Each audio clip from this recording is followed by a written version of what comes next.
We have with us today a gun that you will probably already know fairly well, and as usual I'm a little bit late to the party.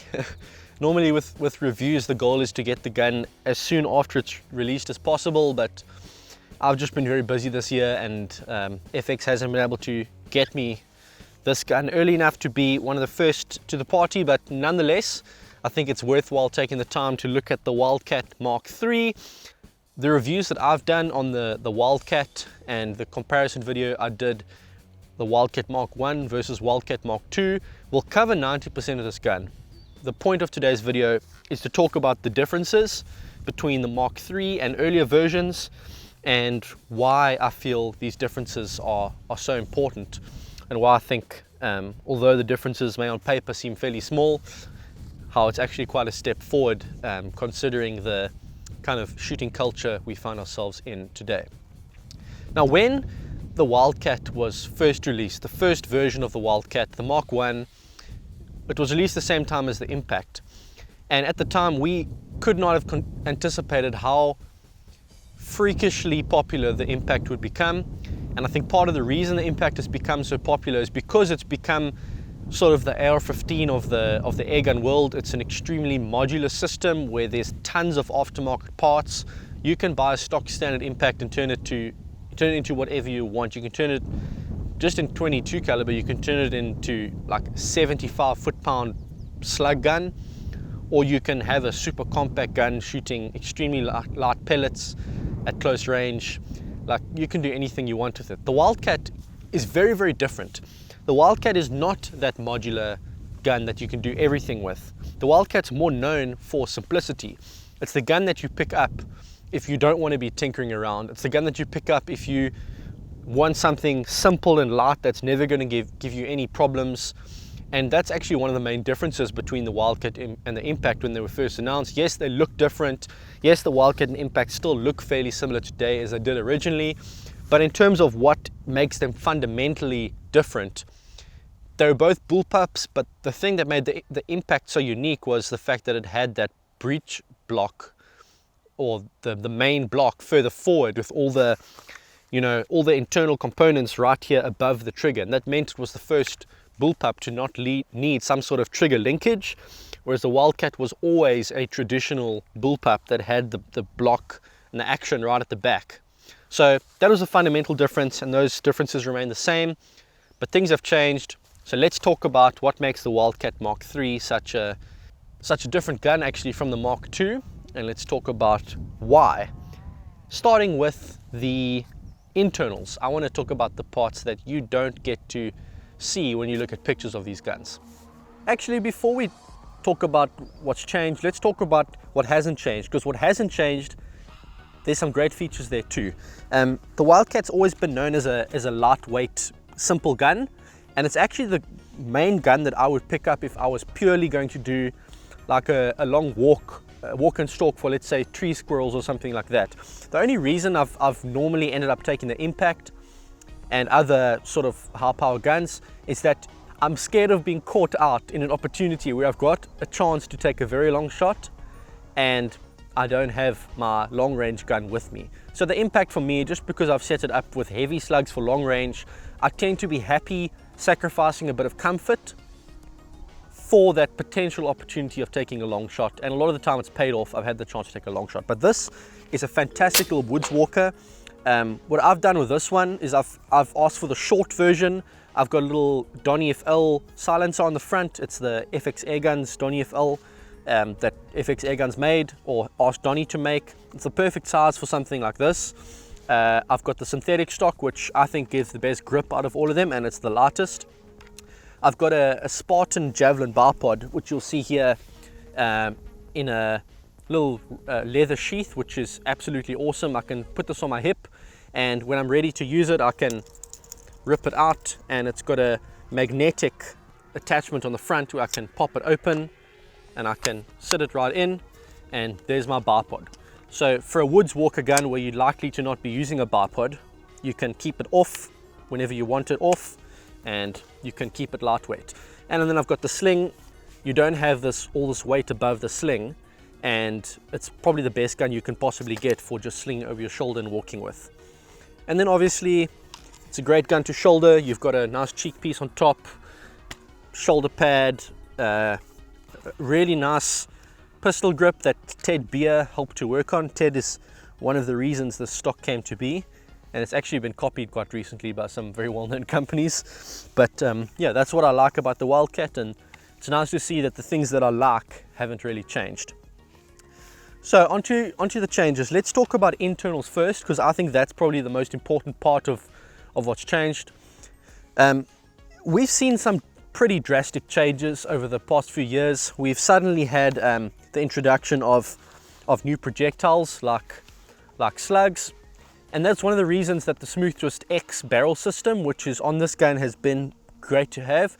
You can switch between liners, you can switch between faster twist rates and slower twist rates for pellets and slugs.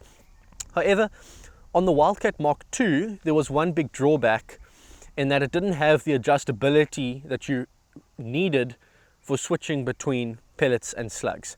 I mean, you could, within a certain degree, you could shoot hybrid slugs if you really wanted to, but you didn't have the same freedom that you do with this gun. Aside from the click adjustable parts and the adjustable rig, which I'll get to in a moment, let's talk about the Plenum on this gun, which you may not know that much about. The Wildcat Mark III does have a larger Plenum. That's all the craze right now. A lot of people don't understand the science behind what makes the larger Plenum a good thing. I'll explain very briefly. Larger Plenum basically means a larger chamber, and the larger chamber is like having a larger case capacity in a firearm. What it means is you can get more power out of the gun within the time frame of valve opening, pellet accelerating, and valve closing before the pellet or slug leaves the barrel. So the larger Plenum essentially keeps your peak pressure when the valve is open fully. It keeps your peak pressure there for longer. With a smaller Plenum, you'd reach your peak pressure and you'd fall off very quickly as the pressure inside the Plenum drops. With the power Plenum, because it's so large, you reach your peak pressure and then it very, very slowly descends, and that means that between valve opening and valve closing, you get higher pressure for longer, and that means that out of a short barrel like this, if you want to put your reg pressure nice and high, you can still get good efficiency and good power out of a fairly heavy projectile. So it makes no difference when you're shooting standard 18 grain and 16 grain pellets, in my opinion. But if you want to shoot hybrid slugs, or even, let's say, these 26 grain Javelin slugs, which I've been shooting a little bit out of this gun, the larger Plenum makes a big difference. The larger valve seat also helps. A valve seat is essentially the hole that the valve closes against and seals against, and making the diameter of the valve seat larger essentially just increases airflow. It's the same thing as increasing the diameter of your transfer port. So when it comes to getting as much air at a high pressure as possible in a short amount of time, while that pellet is busy accelerating down this very short barrel, it just helps with the overall opening and closing procedure of the valve and the balance of everything. One of the major things that has changed between the original Wildcat and the Wildcat Mark III is the fact that the regulator pressure can be adjusted. The hammer spring has always been able to be adjusted, so even on the original Wildcat, at the back you could take an Allen key and you could adjust the hammer spring in and out to adjust your power in and out. But because the regulator pressure couldn't change, you were very much confined to a small amount of adjustment, and if you adjusted too much or too little, you ended up with a valve cycle that wasn't conducive to good efficiency or good accuracy. With the addition of an externally adjustable regulator, you are able to set the reg pressure exactly where you want. So for example, I immediately set it to 150 bar, which is higher than the early generation Wildcats came with out of the factory, and that allows me to basically shoot my hybrid slugs at a really good speed, or even traditional slugs, not super fast, but at a relatively good speed out of such a short barrel. It can also help with accuracy with very short barrels to have a higher rig pressure, because you can use a shorter burst of air, whereas at a lower pressure you've got to use a longer burst of air, and that can affect the way that the pellet engages the rifling sometimes. So adjustability is always a good thing. an adjustable regulator is a great thing to have. And then when it comes to the hammer spring, there's a new feature on the Wildcat MKIII. At the back, you have a power wheel, which is click adjustable. It's a really nice thing to have. It's very similar to what you find on the side of the impact. On the side of the impact, you'll know you've got your click adjustable hammer spring, but you've also got a little Allen key on the side, which you can fine tune. This one has exactly the same thing. So if I turn it, it's got a 1 to 7, but if I turn it in between the 1 and the 7, it says adjust. There's a hole. You can stick an Allen key in there. You can turn it in or out, and you can fine tune your hammer spring adjustment. What I normally do is I choose my reg pressure first, then I will put this somewhere in the middle. I'll fine tune it with the Allen key, and then I can move it 1 or 2 steps up and down if I need to afterwards, which is a great feature to have if you're testing different ammo, for example, and you want to just do like a quick test to see, okay, I'm going to just change the hammer spring from 1 to 7 and see how my groups are between those different settings. There is also a manometer at the back here that shows your reg pressure. So your cylinder pressure is at the front and your reg pressure is at the back, and you can take a look at this while you're adjusting your reg and see where you're at. I mentioned in my Wildcat MKII video that one of the changes between the Wildcat MKI and MKII was that the Smooth Twist X barrel system had been implemented. So the original Wildcat had the traditional smooth twist with just the last inch having rifling. Wildcat MKII had your Smooth Twist X system with the liners. Wildcat MKIII has taken it one step further and used the same brass piece at the back that is on the impact and the Dreamline. So you can essentially now take any barrel from an impact or Dreamline, which are very readily available because of their popularity, and you can buy those barrel housings and you can slide them in here and you can use your longer barrel if you want. So I will likely be getting a 600mm barrel for this gun for shooting 26 grain Javelin slugs and setting up with a 600mm barrel, and I know I can take that barrel straight off my impact if I want and slide it in, and it's going to fit here great.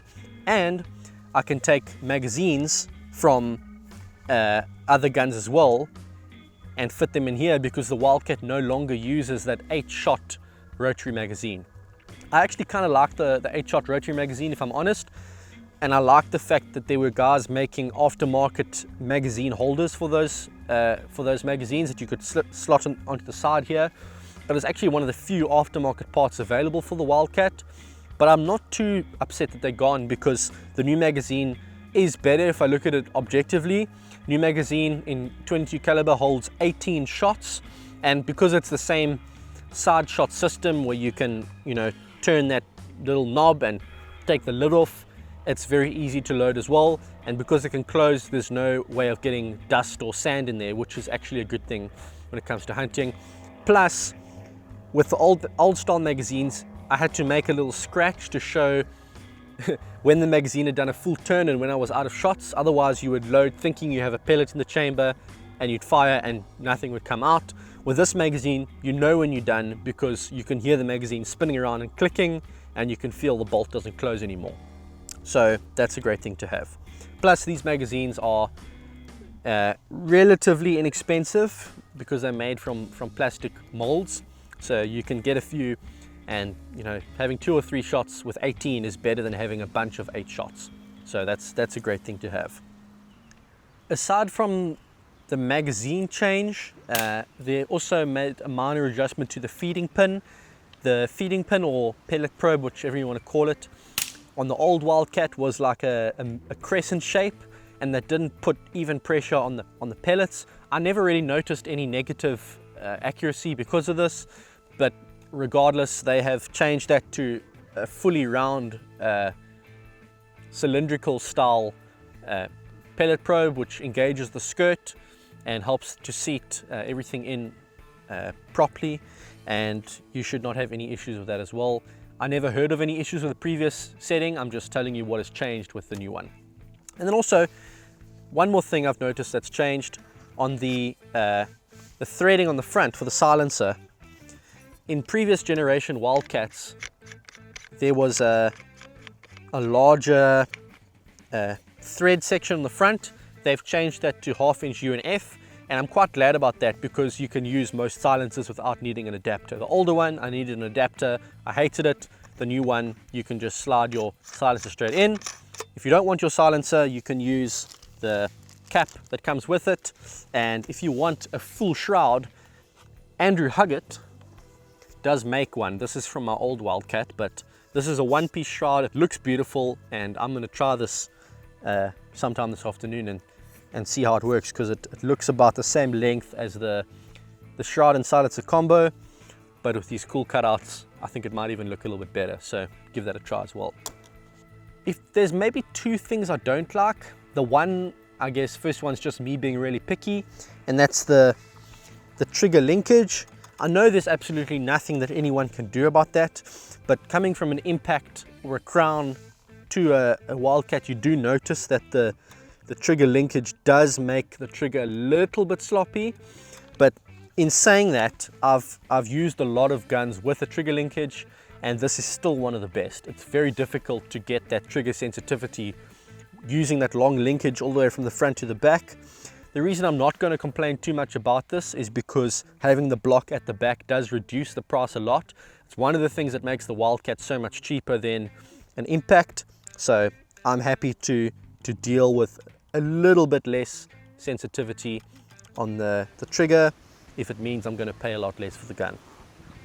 The other thing that I wish would change is the fact that with the Picatinny rail being the height that it is and not having any tilt, with a 25 zero, I'm quite far away from the optical center of the scope. The gun could definitely do with a tilted rail, a 20 MOA tilted rail. FX has done that on the Impact now, and it's made quite a big difference. It just allows you to get a lot more out of your scope. However, I have spoken to FX about this, and they are already in the process of changing this. So the Wildcat MKIIIs that will be made from now on will have the tilted rail, and I'm glad that they're a company that listens. It is a pretty decent day. We've got a bit of wind out here, but let's do a quick accuracy test. Without having done much tuning, I'm still pretty confident it's going to shoot well. So let's put a box up at 50 meters. I'm not going to shoot with these Javelins just because they are possibly a little bit too heavy for the 500mm barrel. This is a 26 grain slugs. I know they will shoot well out of a 600 or 700mm barrel, but for the 500, let's keep it light and let's see what they can do.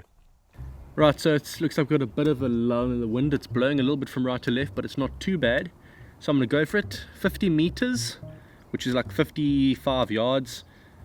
5 shots with 18 grain JSBs at about 930, and then 5 shots with FX hybrid slugs at about 815, I think it is, or just over 800. So JSBs first. Let's hit record on the scope cam. And let's see what we can do. I'm gonna hold a little bit over since we're at 50 and we're shooting pellets. 1, wow, my hold was pretty much spot on there. 2,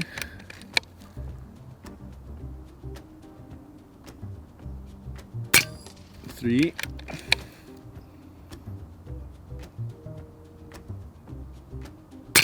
4,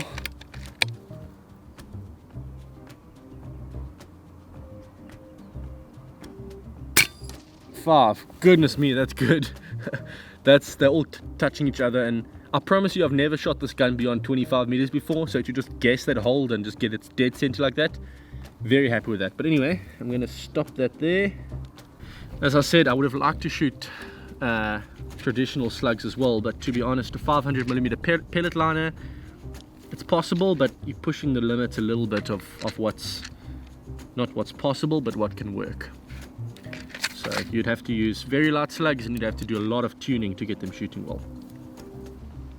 Because we're shooting at such a slow speed, I'm tempted to hold a bit more, but I'm actually going to keep the exact same hold just out of curiosity to see how much more they drop. I know the BC is higher, which will help in the wind, which is actually picking up more. Now I don't know if you can see what's going on in the grass, but I think the drop in velocity is going to have a bigger effect in the drop in wind. Ooh, let's hit record. And let's do this. half a mil holdover.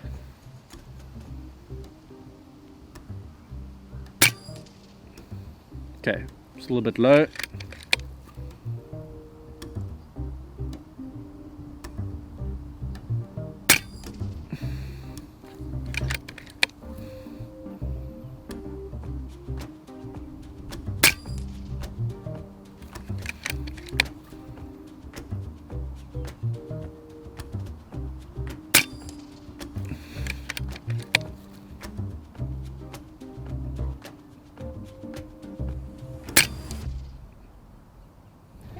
Well, here's 50 meters. That's really not bad at all. There's our 5 shots of the pellets, and the 5 shots of the slugs. There's 2 that went through the same hole, but if that's probably just a few millimeters bigger than the pellets. So if you want a little bit more knockdown power, a little bit better retained energy, and you can actually tune these higher without them losing stability. You can put the reg pressure up, you can turn the hammer spring up, turn these up a bit, better expansion. The hybrid slugs are possibly the way to go. So as I said, you'd sacrifice a few millimeters of accuracy, but you would gain a lot more as well. And that's where I'm going to wrap it up, guys. Wildcat MKIII. I know it wasn't super in depth, but I hope I gave you an overview, and I hope it was useful to you. If you watch my previous reviews of the Wildcats, you'll get a much fuller picture of what this gun's all about if you don't know much about the Wildcat. But again, the Wildcat's one of those guns that's become so popular that I don't feel the need to talk about it from scratch. Wildcat MKIII, fantastic gun. It is the same price as the Mark II, so despite the improvements, it's not going to cost you any more. And I hope you enjoyed the video. See you next time. If you'd like to see extra content like extended episodes, old uploads that YouTube took down, or early releases of upcoming content, head over to airgun101.com.